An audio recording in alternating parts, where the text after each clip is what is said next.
Hello and welcome back to the Dynasty Vipers Viper Bite series. What if? It's a new series that we've kicked off here. We've talked about a couple different scenarios in the NFL universe that could have turned out different if a few things had been rearranged. That being said, we are going to go back to 2004 and we're going to revisit the 2004 NFL entry draft. Now, players refusing to play for a team that drafted them, that is nothing new, especially in the NFL. In 1962, Ernie Davis was selected by the then Washington Redskins, but due to ownership, he refused to play for that team.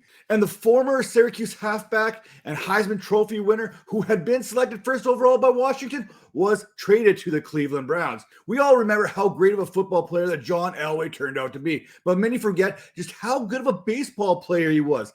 At Stanford, the right fielder would hit .361 with 9 home runs, 50 RBIs in 49 contests. And George Steinbrenner there at the New York Yankees, he loved the future Hall of Famer. So when Elway refused to play for the Baltimore Colts, who had selected him first overall, he had some leverage. Elway's father had advised him against playing for then head coach Frank Kush there, not only because he was considered harsh, but the Colts, they weren't very good. Elway demanded a trade from the Colts, and the Colts, they found a partner there in the Denver Broncos. In that trade, the Colts would receive Chris Hinton, Mark Herman, and a first-round pick in 1984 that turned out to be guard Ron Solt. John Elway wasn't the only quarterback to say thanks, but no thanks to the team that selected him in 1983. Jim Kelly said he did not want to play in any cold weather climates. That's right. The guy who just played in Miami did not want to go to Minnesota. He did not want to go to Green Bay, and he certainly did not want to go to Buffalo. And he basically said, you guys do not draft me because I'm not going to play for you. Well, the Bills,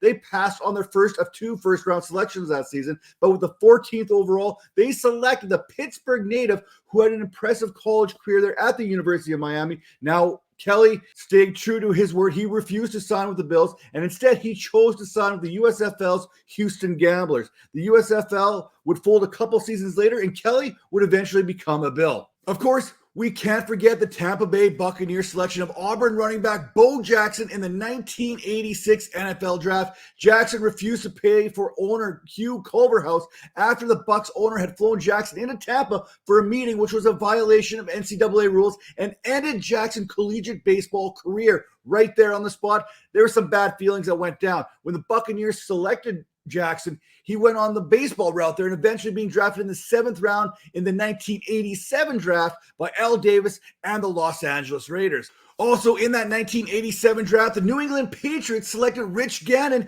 in the 4th round. The Patriots, they wanted to convert the future NFL MVP to wide receiver or defensive back or possibly even a running back. Now, Gannon was quickly able to find a trade partner there in Minnesota, and while success wasn't immediate, it ended up working out pretty good for Gannon down the road. This all brings us to the 2004 NFL Draft. At the time, the San Diego Chargers owned the right to the first overall selection. Now, Archie Manning and Eli Manning had publicly stated that Eli would not sign with the Chargers if they decided to draft him with that first overall selection. This was a Chargers team that already had LaDainian Tomlinson, who was coming off a 1,647-yard rushing season, in which he also added 725 receiving yards on like 100 receptions or something like that. A Chargers team that had Antonio Gates, a Chargers team that had David Boston as the primary targets for Drew Brees. Now, Archie Manning, he must have been having flashbacks of his playing time down with a very bad New Orleans Saints team. Those who remember history remember Archie Manning was basically running for his life in a lot of those contests, and he did not want his son Eli to go through the same type of growing pains in which he had to endure throughout his career. Now, despite Eli and Archie saying that he would not sign with the Chargers, San Diego still made Eli Manning the first overall pick in that 2004 draft. Perhaps the most awkward draft photo of all time is Eli Manning holding up that Chargers jersey on draft day. Years later, Eli would reveal on the Kyle Brandt show on his 10 questions with Kyle Brandt why he took that stance. It was my decision, having talked to my agent, coaches, general managers, and owners, Manning said. Going through the draft process, I was just worried about the Chargers organization at the time. I felt it was the right decision, and I had a little bit of pull. I quietly tried to say, hey, please don't draft me. It can be our little secret, but they didn't want to keep a secret very well. The 2004 NFL Draft saw 4 quarterbacks being selected in the first round, including San Diego's selection of Eli Manning. The New York Giants selected Phillip Rivers. Pittsburgh selected Ben Roethlisberger at 11 overall, and the Buffalo Bills grabbed J.P. Lossman with the 22nd pick. Eli Manning would eventually be dealt on draft day. New York was able to acquire Manning's services in a deal in which the Chargers received Phillip Rivers and a pair of draft picks. First, the Chargers would use that 2004 third-round pick on kicker Nate Kading, and in 2005, they would use that first-round selection on linebacker Sean Merriman. Fans have been debating for years the Hall of Fame credentials of all 3 quarterback selections from that class, at least the top 3, that is. Now, Eli Manning, he has a pair of Super Bowl rings, including a Super Bowl victory over the once undefeated New England Patriots. You cannot tell the history, the story of the NFL without talking about that game. Yet, of all 3 of these quarterbacks, Manning has perhaps the worst passing stats of all 3. When Manning retired in 2019, he had 57,023 passing yards on 8,119 attempts. He tossed 366 touchdowns to go along with 244 interceptions and won as many games as he had lost. Yes, 117 wins, 117 losses. However, in 12 playoff contests, Manning would end up throwing for 2,815 yards, along with a 2-to-1 touchdown to interception ratio, and he tossed 18 touchdowns.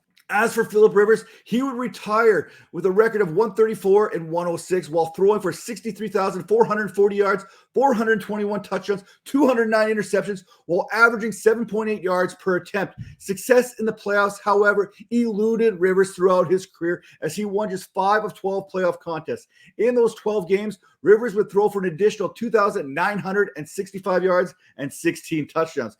Of the 3, Ben Roethlisberger had the better passing numbers, 64,088 yards, 417 touchdowns, 211 interceptions, and he also had the better career record at 165, 81, and 1, and he also had the jewelry to prove it. But what if Eli Manning had become a Charger? The entire landscape of the 2004 draft would look vastly different. If Manning had become a Charger, there's a good chance that the Giants would have looked at trading back as they had their eyes set on Ben Roethlisberger. That was the Giants guy. Roethlisberger knew how to play in the cold. Coming from the University of Miami, Ohio, he was big and he had a cannon of a right arm. In fact, the Giants had already talked about a trade back with the Browns and even had Roethlisberger's name written down on their draft card. It was the Chargers that had circled back to the Giants, and the Giants changed their draft pick to Phillip Rivers, who the Chargers wanted if they couldn't have Eli Manning. Anyway, Manning is a Charger now in this scenario. Roethlisberger is a Giant, which means the Steelers would end up with Phillip Rivers at pick number 11.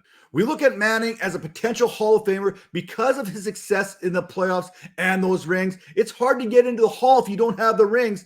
It's going to be debated. When we talk about the best quarterbacks of all time, even Dan Marino, who is arguably the best quarterback, pure passer the game has ever seen, he doesn't get the credit that he deserves because he don't have that ring. In San Diego, Manning never has the same kind of a success that he had in New York. Those passing numbers don't look nearly as good. Heck, he might not even be in top 10 in terms of passing. Currently, Manning's 57,023 yards sits around 5,000 more than that of Matthew Stafford. Manning's postseason success had a lot to do with those Giants defenses, primarily the pass rushing abilities of Michael Strahan, Osio Manera, and Justin Tuck. San Diego never had a pass rush opposite of Phillip Rivers at any time that Phillip Rivers was there, outside of maybe Sean Merriman getting to the quarterback a few times. With Manning in San Diego, Eli doesn't end up with any rings. We get deprived of the helmet catch, and Manning doesn't even get consideration for those Hall of Fame conversations. How about Ben Roethlisberger as a New York Giant? First off, the Giants fans, they'd be happy with Roethlisberger, who had a 4-1 record against New York. For Roethlisberger, I would love to sit here and tell you the Giants would win multiple Super Bowls with him under center. He was a much better quarterback than Manning. But could he have handled that New York media, considering some of those off-field transgressions early on in his career? Perhaps Kurt Warner, who was there in New York to mentor Eli Manning, has a more prominent role after said transgressions. With both Roethlisberger and Warner in New York, we never get that Steelers-Cardinals Super Bowl, at least not the way that we remember it. If Roethlisberger stays out of trouble and handles this New York media, then the Giants and Roethlisberger may end up having even more success. Remember, the Manning-led Giants were a 500 team throughout his tenure in the Big Apple, while Roethlisberger had won nearly 67% of the games in which he started for the Steelers. In 2005, the Giants, they lost to the Carolina Panthers 23-0 in that NFC wild card. In 2006, they would lose again in the wild card to the Eagles 23-20. In 2008, as the top seed, they would once again lose to the Eagles, this time at Giant Stadium 23-11. And then finally, in 2016, Manning and the Giants would lose once again in that wild card round to the Green Bay Packers. Looking at all those losses in the playoffs, you have to believe, especially in that 2008 season, that the Giants would win or have at least a better shot of going deep in the playoffs with Ben Roethlisberger under center. Perhaps they're even playoff bound in 2009 when they were 8-8, 2010 when they were 10-6, and 2012 when they're 9-7. So you add those extra playoff games into it, and we may have you talking about all kinds of success for this Giants team. With these Giants teams, remember, that's 2007 to 2012, if the Giants were able to get in the playoffs, either one and done or they were going to the Super Bowl. If you throw a couple more of those playoff berths into it, you increase those chances at another Lombardi. Listen, at the end of the day, the Giants are going to have more success with Roethlisberger than they had with Manning. Perhaps it's not as memorable, but the success would have been there. Do the Giants beat the Patriots with Ben Roethlisberger in those Super Bowl championships? I would like to think in at least one of those Super Bowl showdowns, that would be the case. However, Roethlisberger's 2-8 record, including the playoffs against Brady and the Patriots, I don't know if that's good. That's not a guarantee here. Look, like it or not, Eli Manning was Tom Brady's kryptonite. And in this timeline, Roethlisberger's resume for the Hall of Fame, it's going to stay intact. As for Phillip Rivers, if you ask me right now, is he a Hall of Famer? The answer is yes. That said, I have nothing to do with the voting process. Rivers, he played with some great players during his time in San Diego and Los Angeles, but you have to imagine how gaudy his stats would have looked with the likes of Hines Ward, Mike Wallace, Emmanuel Samuels, Antonio and Brown there, Juju Smith-Schuster, Heath Miller, Deontay Johnson, Santonio Holmes. Could you imagine what the gunslinger could have been accomplishing with that kind of offense? Not to mention the support he would have had in the backfield that included Jerome Bettis, Le'Veon Bell, and Najee Harris. Pittsburgh, they've had stability in the coaching ranks. It's been Bill Cowher, who was the Steelers coach in that 2004 championship season, and he remained as such until Mike Tomlin took over in 2007. Whereas the Chargers, they had 5 such coaches there from 2002 to 2021. At least it wasn't as many coaches as Rivers has children. I mean, that's something, right? As good of a passer as Manning and Roethlisberger may have been, Rivers was better. And given the same weapons that Roethlisberger had at his disposal, Rivers would easily pass Roethlisberger into 5th all-time, and he could have really made a push closer to the mark set by Brett Favre and Peyton Manning. I really believe that. Rivers hitting Santonio Holmes against the Cardinals in the back of the end zone in that Super Bowl doesn't really have the same mental imagery as I remember Ben Roethlisberger when he did it.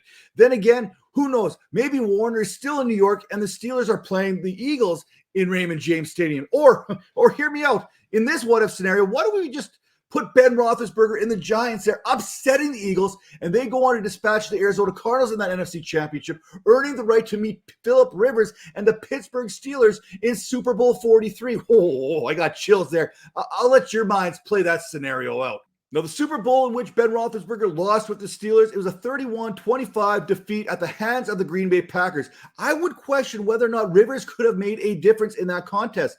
Roethlisberger was 25 of 40 for 263 yards while throwing for a pair of touchdowns and interceptions. That difference that day was Aaron Rodgers did not turn the ball over. One thing that is constantly being thrown in Rivers' face when it comes to his place in the Hall of Fame conversation is the lack of rings. We call it the Marino syndrome there. If he had been drafted by the Steelers, he would be looking at possibly 2 to 3 rings, and we wouldn't even be having this conversation of should he be in the Hall of Fame, but rather not should he be getting in on a first ballot basis. Like Roethlisberger and every other quarterback, Tom Brady, he had Rivers' number, going 7-1 against him in his career while he was with the Chargers.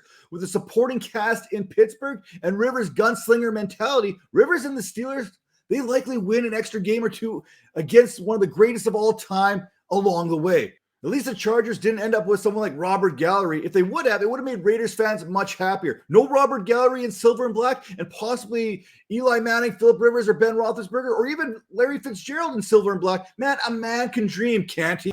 With that all being said, what do you think happens if the quarterbacks from the 2004 draft trade places? And also hit me up with some of those other what-if scenarios that you'd like to hear me talk about. We'll see you next time.